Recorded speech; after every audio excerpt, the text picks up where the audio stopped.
Muy buenas tardes a todos los colegas que siguen este curso de workshop de Derecho organizado por la Universidad Técnica Estatal de Quevedo, en Ecuador, y el capítulo Ecuador de la Red Latinoamericana de Estudio e Investigación de los Derechos Humanos y Humanitarios. Mi nombre es Eduardo Yuxar, soy juez vocal en ejercicio actualmente de la vicepresidencia primera del excelentísimo Superior Tribunal de Justicia de la provincia de Santiago del Estero, en la República Argentina, y también docente en diversas instituciones universitarias de Latinoamérica en materias como contratación estatal, filosofía jurídica y derechos humanos y derecho internacional humanitario. También soy actual presidente de la Red Latinoamericana de Estudio e Investigación de los Derechos Humanos y Humanitarios. El tema que se me ha comprometido a abordar con ustedes esta tarde es el vinculado a lo que es el módulo 1, referido a derechos humanos. El derechos humanos dentro del sistema interamericano de derechos humanos y especialmente las funciones que cumple el Tribunal Regional de la Organización de Estados Americanos, OEA, como es la Corte Interamericana de Derechos Humanos, que es uno de los organismos contemplados en el Pacto San José de Costa Rica o Convención Americana sobre Derechos Humanos, en el cual vamos a hablar todos sus antecedentes históricos y las distintas legitimaciones que tiene este tribunal regional en América para juzgar la responsabilidad internacional de los distintos países que son parte del tratado y han aceptado la competencia de la Corte Interamericana, su responsabilidad internacional por violación justamente de derechos humanos, ¿no? Como una función más de proteger, digamos, la dignidad humana cuando los sistemas internos fallan dentro de sus sistemas judiciales, en sus distintas jerarquías tribunalicias, de poder causarlos dentro de lo que es la litigación en el país, a juzgar esa falla, esa falta de tutela efectiva de los derechos y garantías tutelados por este tratado internacional cuando el país se ha comprometido a hacerlo. Lamentablemente la fecha que me ha sido asignada para dictar no me permite estar en directo porque estaré cumpliendo otro compromiso que ya tenía asignado con anterioridad. Por eso les voy a dejar todo este abordaje que en un video grabada la clase que lo hice hace un par de años atrás, por lo que voy a hacer en esta introducción es hacerles llegar el saludo, mi agradecimiento a las autoridades de la UTEC, al rector Eduardo Díaz, al coordinador académico de estos cursos, Cristian Moranaula, como así también a quien es presidente de nuestro capítulo Ecuador de la Red Latinoamericana, el doctor Jimmy Valerazo Román, que es presidente, como decía, del capítulo Ecuador de nuestra red. Lo que sí voy a actualizar datos porque desde que se grabó el video que ustedes van a ver a continuación han pasado algunos años y han cambiado algunos datos, como por ejemplo que hasta ese tiempo hablábamos de que la Corte había dictado, la Corte Interamericana, alrededor de 22 opiniones consultivas en su fase consultiva. Hoy va ya por la opinión consultiva 26, y en la actualidad, y que llevaba resuelto alrededor de 285 casos contenciosos, hoy ya está superando los 300 casos contenciosos.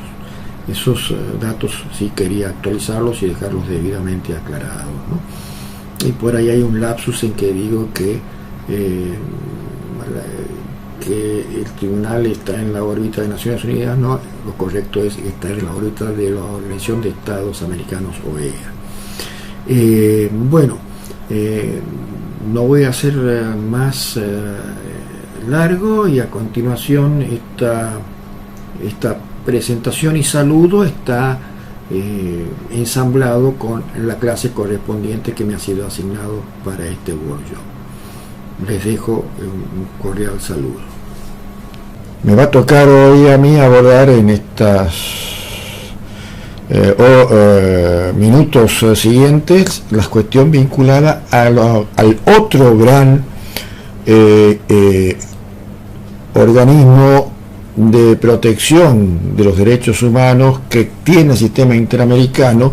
de tipo jurisdiccional, que es la Corte Interamericana de Derechos Humanos.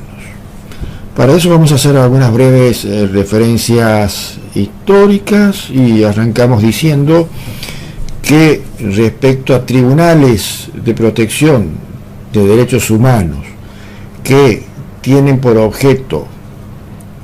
juzgar las conductas de los estados respecto al cumplimiento de tratados internacionales que han contraído en las distintas órbitas de organizaciones como Naciones Unidas o como las regionales, solamente podemos hablar de 3 grandes tribunales. Hay otros que sí marcan la responsabilidad penal internacional, que es una función diferente, pero aquí nos vamos a referir a aquellos que son vinculados a la protección de los derechos humanos en general, y en lo cual el que se va a sentar en el banquillo de los acusados no van a ser personas individuales, sino estados nacionales. Y hablando de esos tribunales, podemos decir que en Europa existe el tribunal con sede en Estrasburgo, que se lo conoce como el Tribunal o Corte Europea de Derechos Humanos. En África existe otro tribunal que un poco se encarga de supervisar y juzgar respecto al cumplimiento de la Carta Africana de Derechos Humanos, que es la Corte Africana de Derechos Humanos y de los Pueblos. Y en América tenemos la Corte Interamericana de Derechos Humanos, que es el órgano jurisdiccional que tiene el sistema interamericano de derechos humanos. ¿Cómo llega a conformarse la Corte Interamericana? La Corte Interamericana es consecuencia básicamente de la Convención Americana de Derechos Humanos, que podríamos decir que es la piedra basal de compromiso que han hecho los estados de cumplir, observar y garantizar los distintos derechos reconocidos por dicho instrumento. Podríamos decir básicamente que la Convención Americana de Derechos Humanos es lo que a nivel regional e internacional para los estados, lo que en el derecho interno es la Constitución política que establece las garantías de sus ciudadanos. Esto es así porque, a diferencia, y como seguramente les habrá explicado el profesor Taján, de la Comisión Interamericana, la Corte Interamericana nace en el mismo texto de la Convención Americana de Derechos Humanos. Recuerden que podríamos decir que la Convención Americana está dividida en 2 grandes grupos. Primero, que habla de los derechos y garantías tuteladas, que son más o menos los primeros 32 artículos, y de allí en adelante establece lo que son los órganos de protección y pautas del procedimiento para acceder a esos órganos de protección. Más o menos las competencias de la Corte Interamericana se encuentran a partir del artículo 58 en adelante, 50 y 61, 62, 63 están más o menos, y 64 distribuidas las distintas competencias y facultades que la misma tiene. Si partimos que la Convención Americana de Derechos Humanos ha sido suscrita en el año 1969 y recién entra en vigor en el año 1978, estamos entonces viendo que han habido bastante lapso desde su suscripción a su entrada en vigencia. ¿Y esto por qué? Porque, como todo tratado internacional, una vez suscripto, no entra inmediatamente en vigencia, sino hasta que es ratificado por una determinada cantidad de países que depositan el instrumento de ratificación y que la misma convención establece suficientes para que tomen vigencia efectiva en los países que se han comprometido en ese tratado y que lo han ratificado. Ese proceso en la Convención Americana demoró desde el año 69 hasta el año 78, alrededor de 9 años. En el 79 ya también se empezó a estructurar lo que fue la primera composición de la Corte Interamericana de Derechos Humanos, creada por la Convención Americana, quien en sus primeras sesiones y reuniones no tenía la sede en Costa Rica. Costa Rica hizo una propuesta a la Asamblea General de las Naciones Unidas en el año 78 como una forma de celebrar que la Convención Americana fue suscripta originariamente en una asamblea de OEA llevada a cabo en ese país, ofrecer la sede del máximo tribunal regional, cosa que en dicho reconocimiento la Asamblea de Naciones Unidas aceptó la propuesta costarricense y obviamente allí empezó a tener su sede formal la Corte Interamericana de Derechos Humanos. Las primeras reuniones que le hablo se llevaban a cabo en el edificio de las Américas, con sede en Washington, que es el edificio central de la Organización de Estados Americanos. Bien, dicho esto, vamos a decir que la Corte Interamericana tiene varias funciones, pero para hablar de las funciones, primero vamos a ver cómo está compuesta, cuántos jueces la componen, y vamos a hablar también de un tema que siempre es cuestión de debate sobre cuál es la legitimación que tienen sus decisiones. Porque muchas veces, y a veces desde la academia, a veces desde organismos políticos domésticos, se cuestiona la legitimación de sus decisiones, manifestándose sobre todo el que los componentes, los miembros de las distintas integraciones de la Corte Interamericana llegan y que muchas veces en los países no se los conoce o no se sabe quiénes son. Me ha tocado a mí personalmente en bastantes reuniones de juntas de altos tribunales argentinos, escuchar conversaciones, decir quiénes son estas personas que a veces, en cierto modo, directa o indirectamente, están cuestionando alguna decisión de un tribunal argentino, si bien la Corte Interamericana, como veremos más adelante, no es cuarta instancia, pero creo que eso es más producto del desconocimiento de lo que son los mecanismos del derecho internacional público, de que realmente exista razones verdaderamente jurídicas para hacer estos planteos. Y esto lo vamos a ir explicando en forma bien detallada para tratar de despejar sobre todo aquellas cuestiones que se realizan. Obviamente, vuelvo a repetir, es una opinión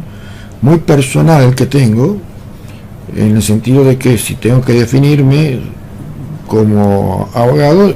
creo firmemente en la justicia internacional cuando fallan, y siempre dentro del esquema de lo que es un sistema interamericano o internacional de derechos humanos respecto al orden jurídico interno, en el sentido del principio de subsidiariedad y con una función de coadyuvante al sistema jurídico de los países que han suscrito esos convenios, esos pactos y tratados de protección de derechos humanos. Hoy está muy en Latinoamérica, volvemos un poco a lo que hablábamos en otras oportunidades, el tema de que el ejercicio del poder no le gusta, que los controles de los países que acudieron a estas organizaciones internacionales como Naciones Unidas, como la OEA, conscientes después de las trágicas experiencias de mediados del siglo pasado, que muchas veces son los mecanismos internos incapaces de proteger los derechos fundamentales de sus propios habitantes, en un ejercicio de delegación de su soberanía, no solamente que crearon esos organismos, los organismos son parte de cada uno, o sea, los estados es una parte de estos organismos, cada estado con el otorgamiento y de su delegación soberana para su creación y funcionamiento. Y obviamente cuando se cambian los actores circunstanciales del ejercicio del poder, buscan muchas veces no cumplir o escapar a estos compromisos que se adquieren,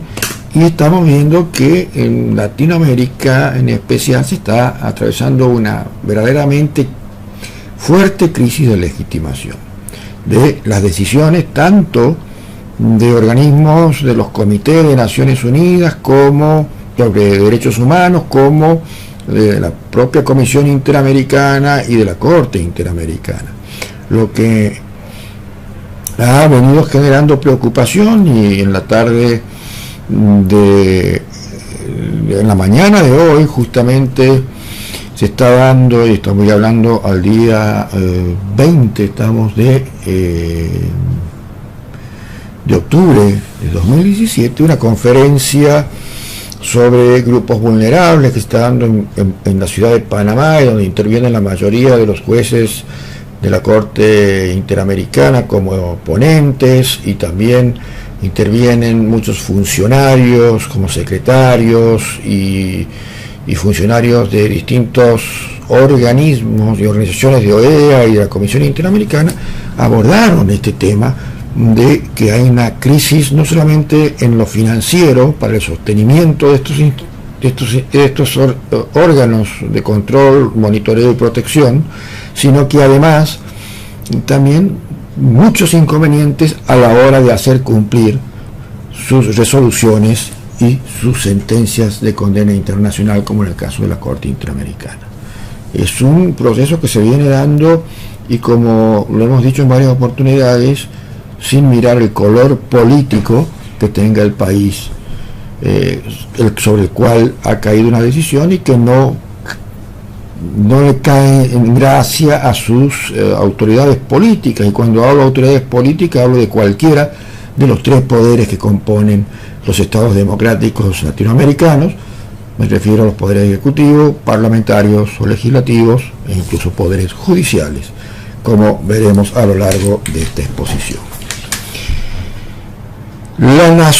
¿Cómo se nombra un juez de la Corte Interamericana? Que podemos adelantar que la Corte Interamericana tiene 7 miembros. Es un tribunal colegiado con 7 miembros. La nacionalidad no es una cuestión que sea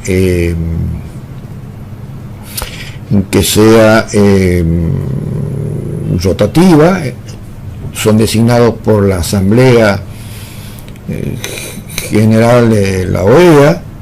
y es a través de un proceso en el cual el secretario general convoca a todos los países a proponer una terna con el nombre de reconocido, de jurista de reconocida honestidad moral y académica, para integrarla y trayectorias públicas que pueden ser de la nacionalidad del país que lo propone o de otras nacionalidades. Ustedes van a ver que en varias integraciones que ha habido en la Corte Interamericana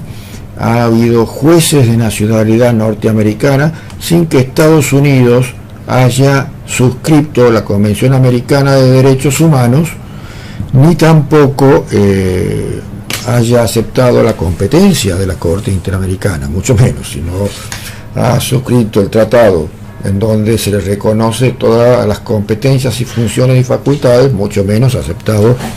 la competencia de la Corte Interamericana para juzgar casos. Y me refiero a la Corte Interamericana. Todos estos países que no han, como Estados Unidos y Canadá, que no han suscrito la Convención Americana, lo que no pueden escapar es el control y monitoreo de la Comisión Interamericana. ¿Y esto por qué? Porque la Comisión Interamericana prácticamente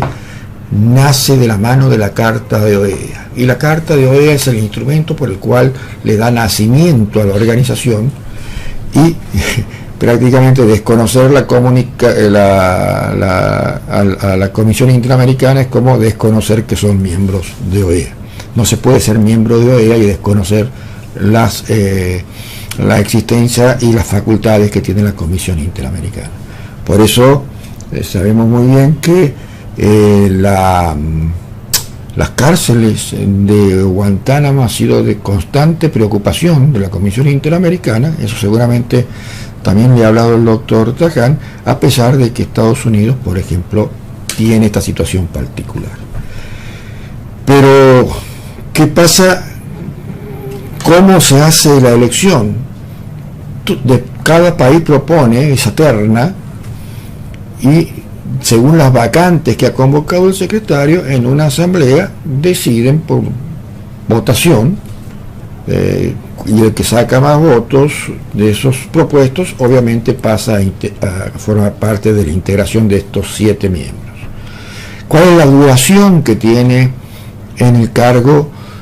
un miembro designado como juez de la Corte Interamericana? Esto no es como pasa en muchos países, que la función jurisdiccional no son temporarias, sino prácticamente a perpetuidad, y solo pueden ser removidos, duran mientras dura la buena conducta, y solamente pueden ser removidos, obviamente, si incurren en una causal de las previstas en las constituciones para ser destituidos por impeachment. En este caso, no. En este caso, cada juez de la Corte Interamericana tiene un periodo de duración de 6 años y solamente pueden ser reelegidos por un periodo más. O sea, lo máximo que un jurista puede acceder a ser juez de la Corte Interamericana es 12 años, siempre y cuando complete esos 2 periodos, necesitando 2 veces ese acuerdo o haber triunfado la propuesta de su nombre en sendas asambleas de renovación de vacantes, porque los plazos son temporarios y se cumplen los mandatos después de los 6 años. Vuelvo a repetir, con una sola posibilidad de reelección, que no depende del juez, sino depende de la propuesta de un país estado miembro de OEA. Bien, haciendo esta aclaración, vamos delineando y vamos dándonos cuenta en dónde está centrada la legitimación de la decisión que toma la Corte Interamericana de Derechos Humanos cuando juzga la responsabilidad internacional de algún Estado que ha consentido expresamente su competencia en los casos en que haya sean contenciosos producto de alguna petición o demanda ejercida por algún ciudadano que se encuentra bajo su jurisdicción. Esto también hay que tenerlo en cuenta porque esa delegación de soberanía que me refería anteriormente es la fuente de legitimidad de estas decisiones. No es que un juez de la Corte Interamericana entra por la ventana, ni es puesto entre gallos y medianoche, sino que cuando están postulados se da a conocer toda su trayectoria, es producto de discusiones, incluso a veces de tacha que se realizan en los procesos de designación, en donde participan en audiencias públicas que convoca la misma Organización de Estados Americanos, como para que las organizaciones gubernamentales y no gubernamentales puedan hacer conocer antes de la elección sus observaciones o sus reparos que pueden tener a alguna de las figuras jurídicas que son propuestas y que tienen posibilidades de ser elegidas como juez. Por ese motivo tengo mi bien fundada razones para no dudar ni cuestionar la legitimación de distintos tipos de decisiones que toma la Corte Interamericana de Derechos Humanos. Ahora bien,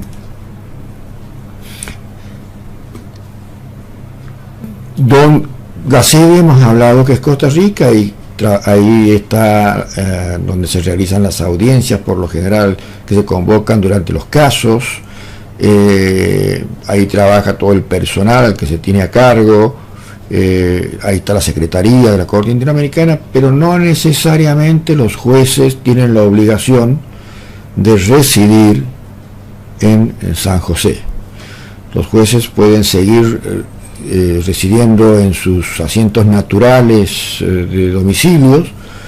pero sí tienen que concurrir cada vez que hay sesión, que son fijadas, por lo general son 4 sesiones ordinarias y 2 extraordinarias, pero según las circunstancias pueden fijarse más. Y esto, que seguramente ustedes se preguntarán, es cómo está, en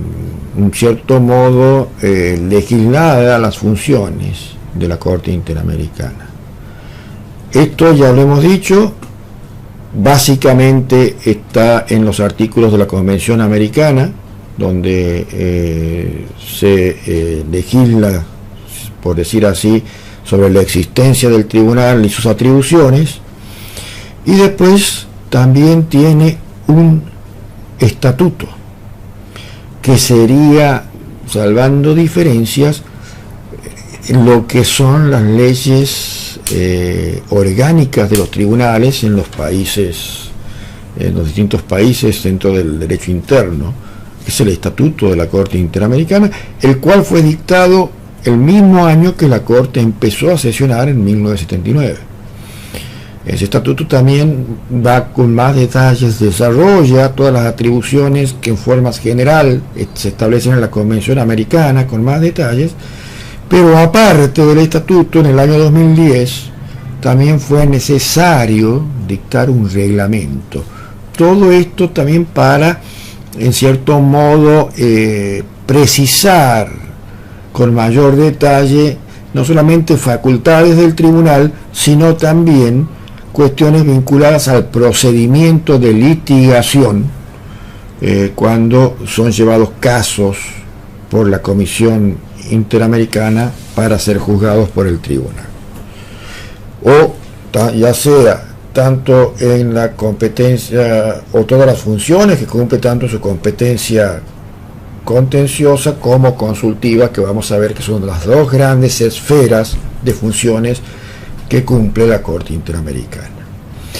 Bien, hablábamos que la Corte Interamericana comienza a funcionar en 1979, un año después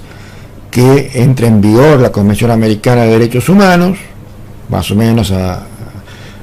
fines de junio de ese año. La primera reunión, esa que les hablé, en Washington, porque todavía la sede no estaba fijada en Costa Rica, pero no va a tener casos. Miren ustedes cómo a veces se dilatan los tiempos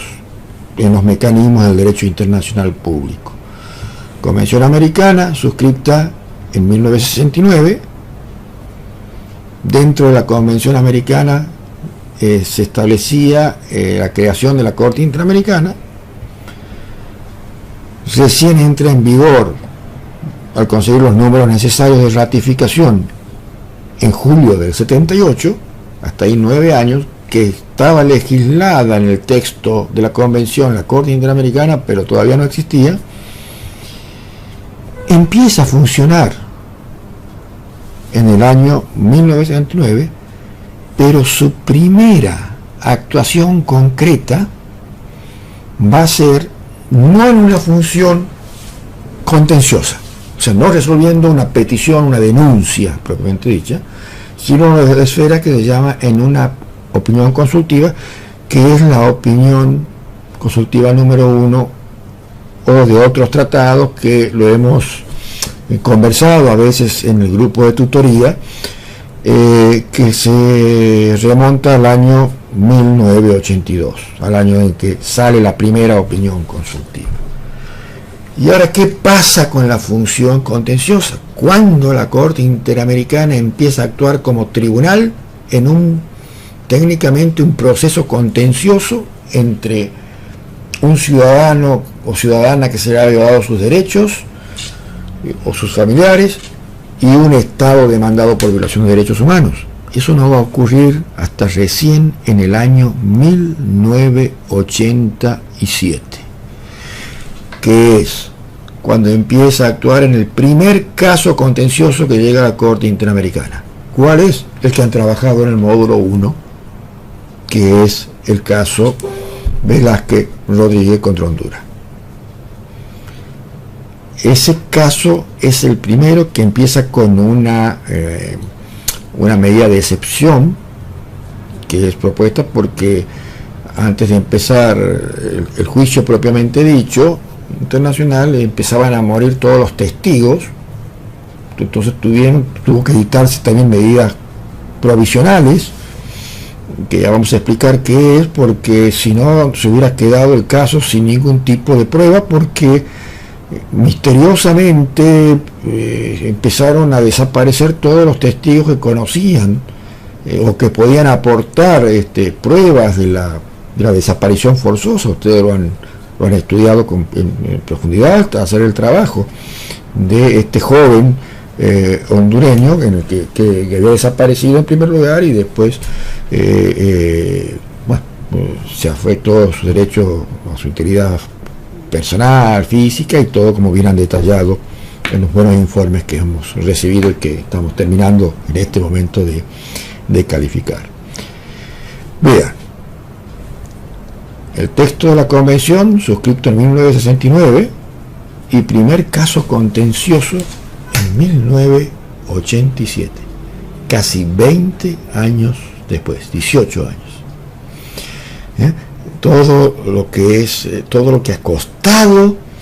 establecer un sistema de protección. A la fecha, vamos a decir a grosso modo, que la Corte Interamericana ha dictado 22 opiniones consultivas en los más variados temas de derechos y garantías contempladas en la Convención Americana, y alrededor de 229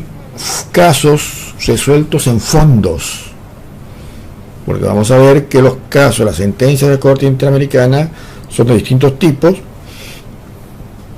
Pueden ser excepciones preliminares, puede ser fondo, el fondo completo del asunto, supervisión de cumplimiento, sentencia interpretativa o medidas provisionales, que son como si fueran las medidas cautelares o urgentes que se dictan dentro de los sistemas jurídicos internos, ¿no?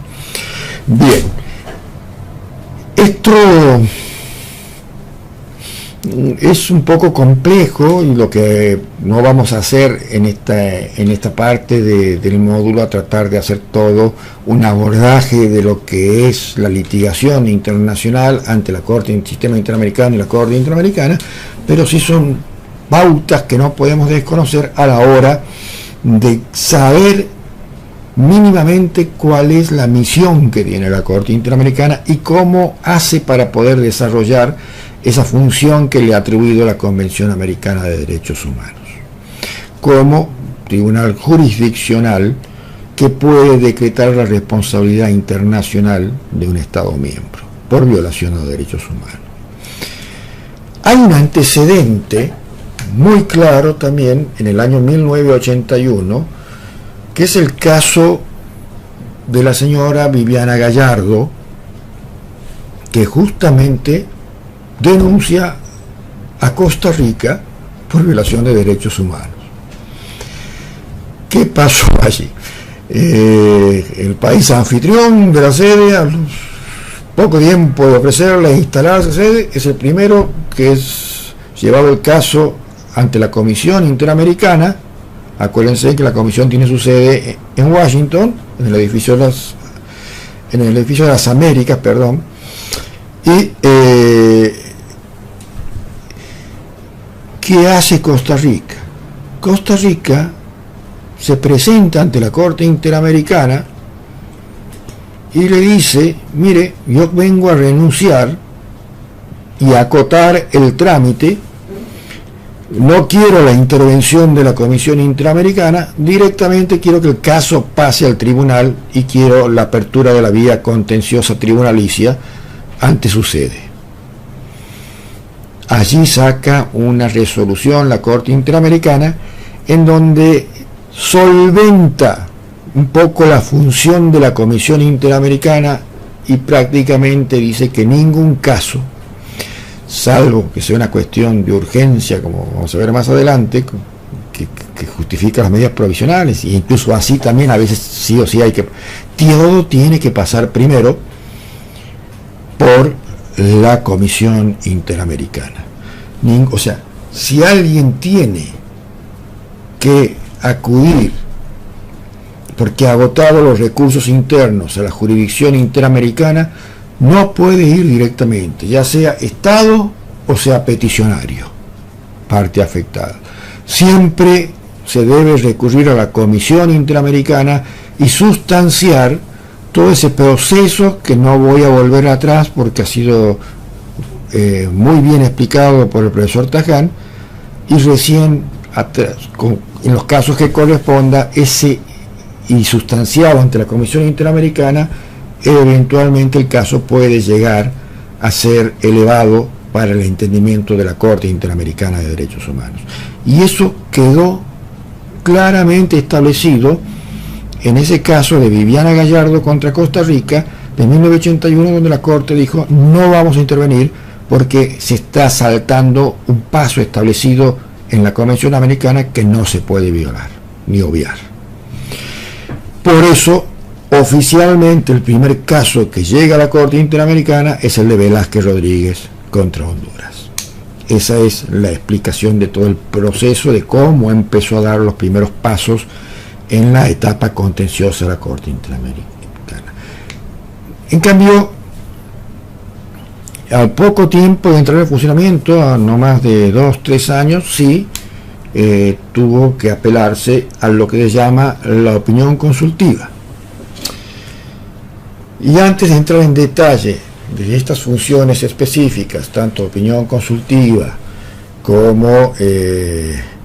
función contenciosa de la Corte Interamericana, vamos a precisar conceptos que siempre hablamos, porque en derecho internacional de los derechos humanos, y sobre todo cuando intervienen tribunales que juzgan la conducta de los estados. Y es muy común que hayamos escuchado la doctrina de la Corte Interamericana sobre libertad de expresión, los estándares de la Corte Interamericana sobre la integridad personal, o la jurisprudencia de la Corte Interamericana. Ahora, ¿es lo mismo hablar de la doctrina, el estándar o la opinión de la Corte Interamericana? Bueno, Eso es lo que nos vamos a proponer tratar de desentrañar. Bien, previo un trago de agua, con su permiso, continuamos con el tema propuesto. ¿Qué se entiende por doctrina de la Corte Interamericana de Derechos Humanos? Como ustedes sabrán, el artículo 62.1 de la Convención Americana establece o confiere a este tribunal atribuciones para resolver en materia, y este es un artículo clave, de interpretación o aplicación de esta convención. Eso es lo que dice el texto. Por lo tanto, esa expresión es lo que le delega al tribunal la calidad de ser el intérprete calificado de este pacto de San José de Costa Rica. Y no solamente de la Convención Americana, sino también de otros instrumentos que le confieren competencia material, como ser la tortura, como ser la desaparición forzada, derechos económicos, sociales, culturales. Cumple un papel análogo que correspondería a las cortes o tribunales constitucionales dentro o con competencia de interpretar las constituciones dentro del derecho interno de los países de Latinoamérica, pero en relación a la Convención Americana, y que entonces va fijando sus criterios de forma progresiva, sus criterios inexorablemente progresivos, porque a veces cuando la Corte dicta una sentencia podemos hablar que está empezando a generar su jurisprudencia. Cuando hablamos de jurisprudencia hablamos al igual que la estudiamos en cuanto a las decisiones de cualquier tribunal. La jurisprudencia se va elaborando a través de los fallos reiterativos. Muchos de ustedes conocerán con precisión lo que es la doctrina del precedente, del common law, y que ha desarrollado sobre todo la Corte Suprema, la Suprema Corte de Justicia de los Estados Unidos, con la doctrina del stare decisis. Otras son distintas reiteraciones de jurisprudencia, más típico de los tribunales que tienen herencia en cuanto a su sistema interno de justicia heredado del derecho continental europeo, codificado, pero la Corte Interamericana empieza así a desarrollar distintos pronunciamientos que va alimentando y va completando, y cuando se va completando y se va delineando, se va conformando lo que ya va dejando de ser jurisprudencia en sí y pasa a ir dando una verdadera doctrina, es decir, va estableciendo criterios que han sido conformados a través de una variedad de fallos, opiniones consultivas y de distintas circunstancias, y van generando fórmulas supremas aplicables para esas determinadas temáticas. ¿Por qué? Porque aquí empieza a jugar también otro de los criterios y que hay que tener bien en cuenta de lo que significa en el derecho internacional de los derechos humanos el hard law y el soft law. Traducido sería el derecho duro o el derecho flexible o derecho blando, que la diferencia es, desde la mirada del derecho internacional público, que el primero, el duro, es un derecho que se va conformando a través de un estándar internacional y que es de aplicación obligatoria y vinculante para los países que conforman ese sistema. En cambio, los soft law no son obligatorios, pero quizás desde la mirada de la buena fe internacional, pero no vinculantes. Es decir, puede o no puede aplicarlo el país. ¿Qué pasa? Que a veces hay una línea finita que después vamos a ver entre lo que es que a veces criterios de soft law terminan siendo hard law porque lo toma un tribunal internacional o por ejemplo algún criterio de una opinión consultiva que en principio no es vinculante, o las resoluciones de la Comisión Interamericana que no son vinculantes, que son más bien recomendaciones. Pero si esos criterios son tomados por la Corte Interamericana y lo toman para sí y lo consagran en una resolución, ese soft law dejó de ser soft law y pasó a ser hard law, porque ya es una decisión en un fallo de un tribunal cuya sentencias son obligatorias y vinculantes para los países que componen el sistema, del cual es la máxima órgano jurisdiccional. Ustedes van a ver esa línea fina. Ahí les voy a dejar en el texto también un pequeño ensayo que hablo de la doctrina de la Corte Interamericana y la Comisión Interamericana, en el cual empiezo a hacer estas evaluaciones del soft law con mayor detalle y el hard law, que no es obviamente términos propios del sistema interamericano de derechos humanos, ni mucho menos, sino que es términos del derecho internacional público, y que también incluso va más allá de los tratados de derechos humanos, incluso los tratados tradicionales. Bien,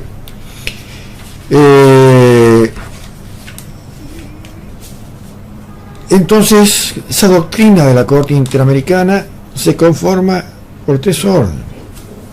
La doctrina es, digamos, el pensamiento general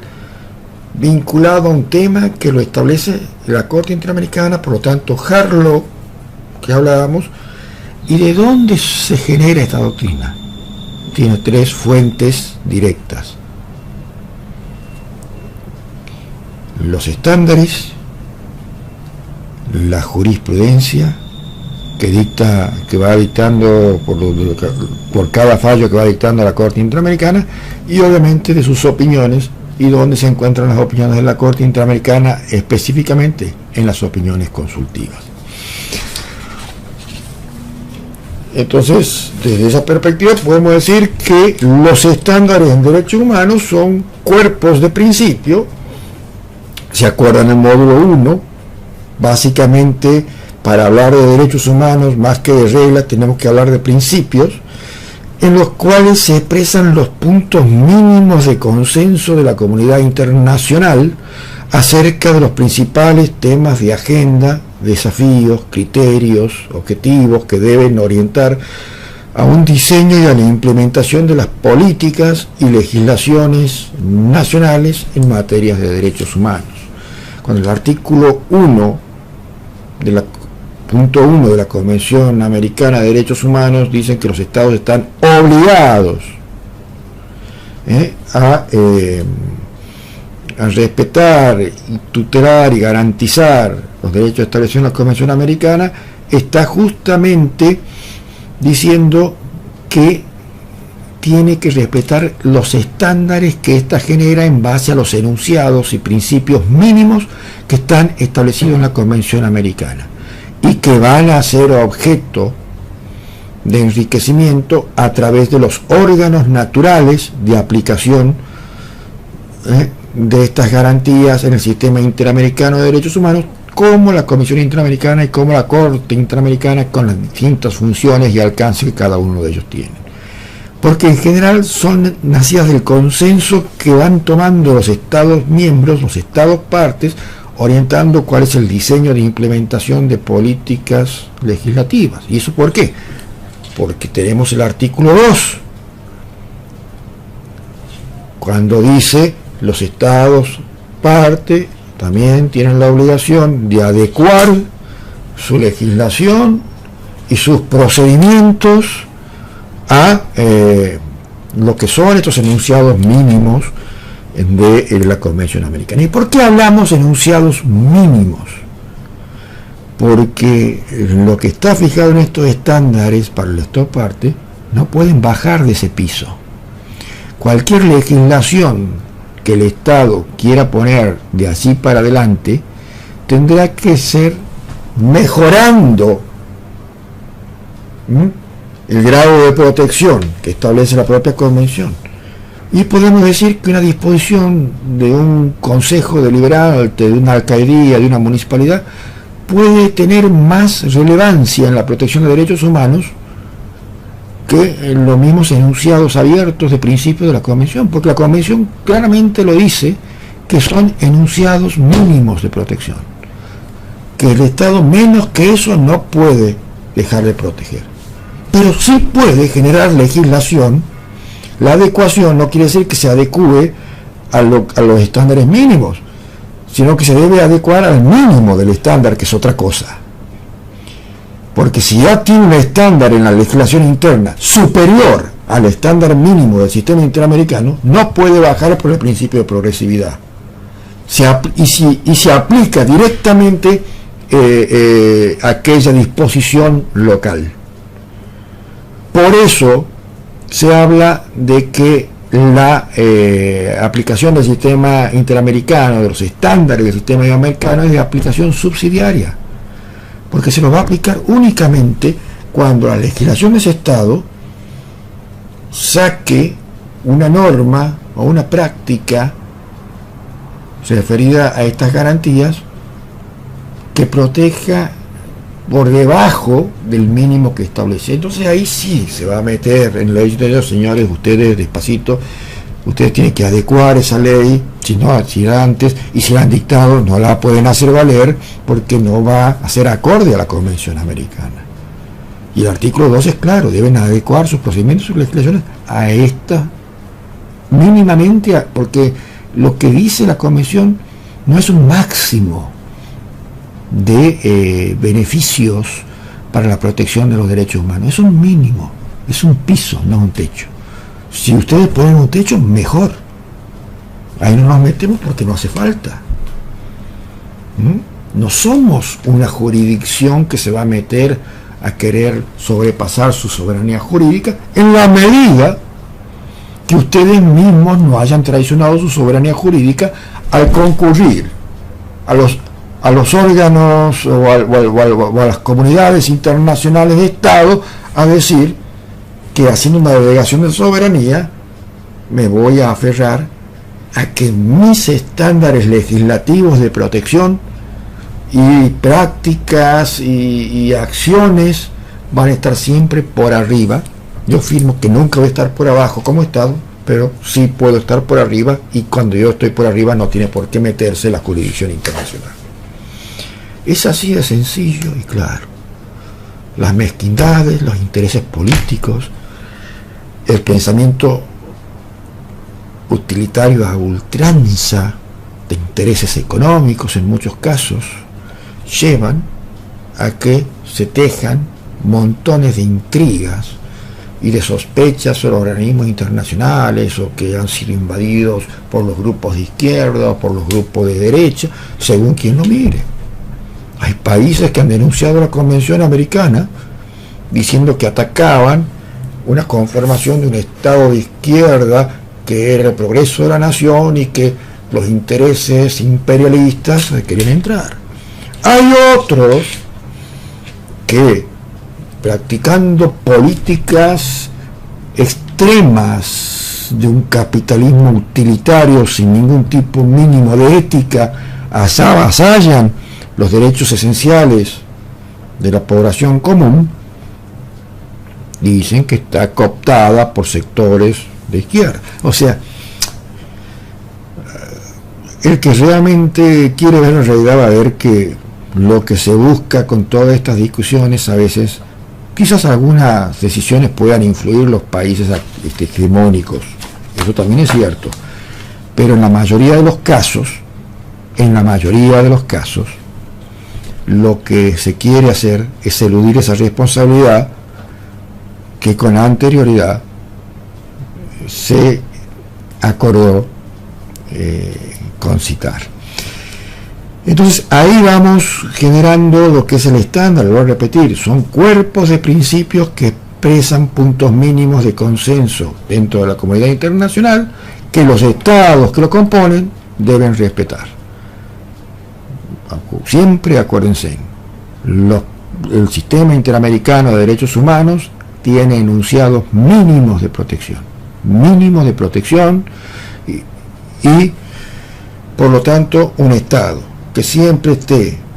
dentro de esos estándares mínimos o sobre esos estados mínimos nunca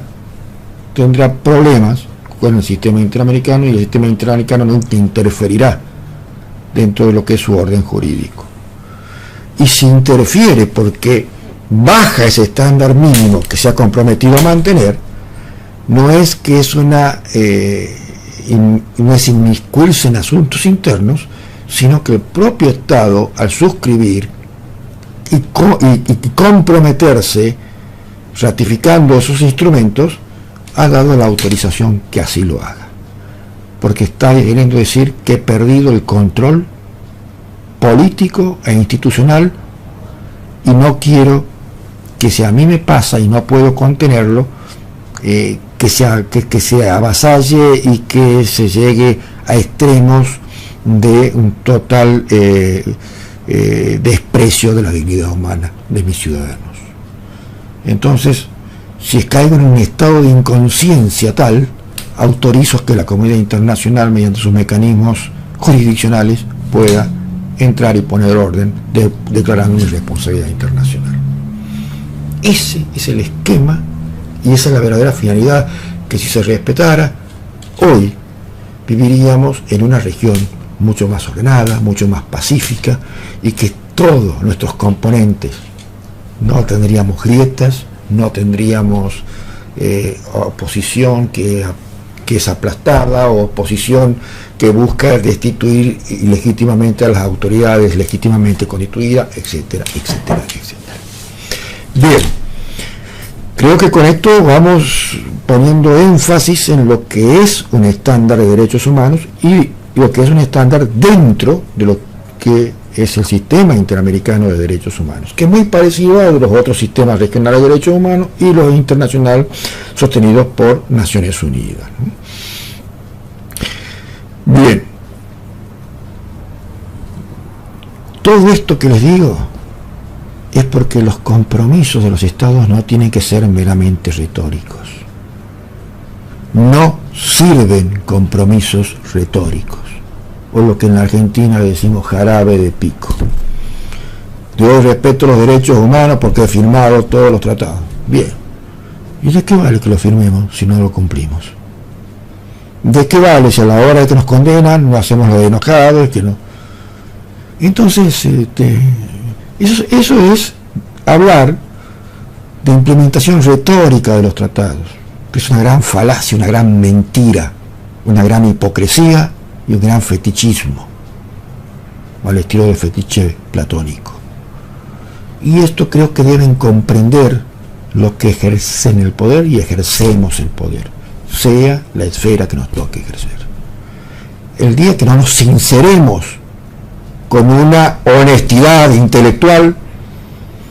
entonces nunca alcanzaremos la paz ni la tranquilidad regional.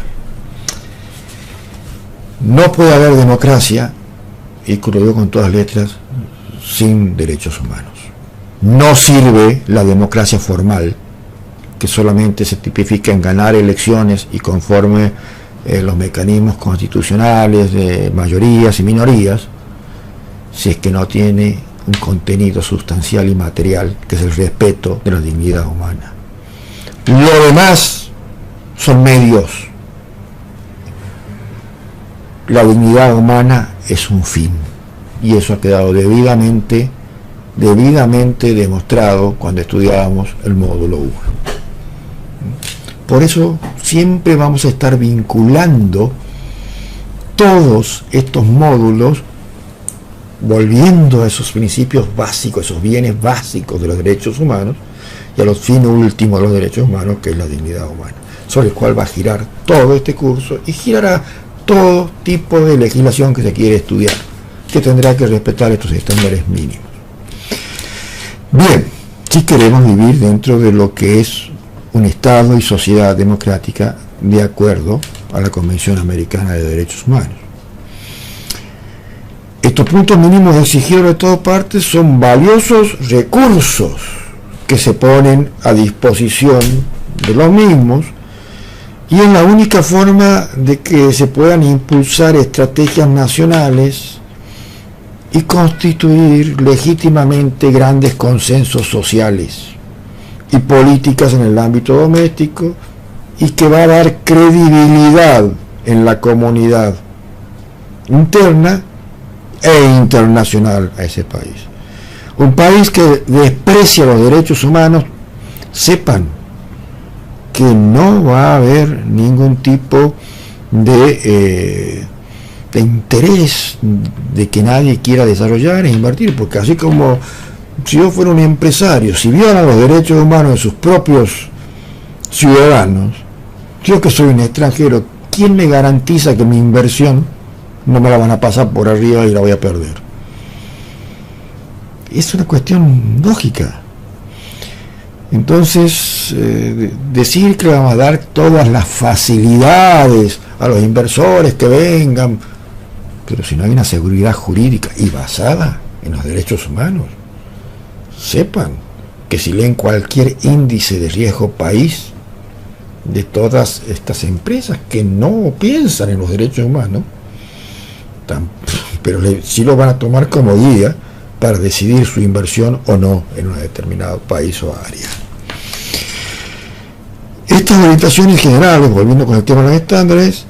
buscan alcanzar que se dicten políticas públicas concretas para hacer esa democracia sustancial que les vengo diciendo, más allá de la formal. Una verdadera democracia